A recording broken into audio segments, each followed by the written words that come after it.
নারকেল দিয়ে একটা কোরমা করা হবে ডিমের। কিন্তু প্ল্যানটা তো ঠিকই থাকলো, কিন্তু এটা আরও মজাদার করার জন্য কিন্তু এই যে ফাফড়টা, এটা আমাদের খুব কাজে লাগলো। তো এখানে হাঁসের ডিম আর 2টা কিন্তু মুরগির ডিম রয়েছে, কেন আমি হাঁসের ডিমটা খেতে পারবো না, আমার খুবই পছন্দ।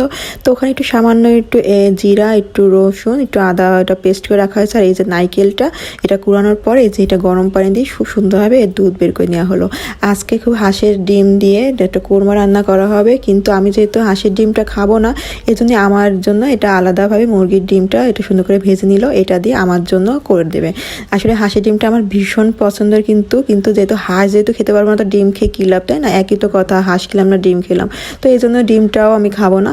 আর এদিকে মারা সবাই হাঁসের ডিমটা এরা রান্না করবে তাদের জন্য। তো সব ডিমগুলো এভাবে সুন্দর করে ভেজে ভেজে কিন্তু লম্বা করে করে ভাজ করে দেওয়া হয়েছে। তো তেলে এখন দিয়ে দিলাম 2টা এলাচ, তারপর তেজপাতা আর দারচিনি, আর দিয়ে দিলাম বেশ খানিকটা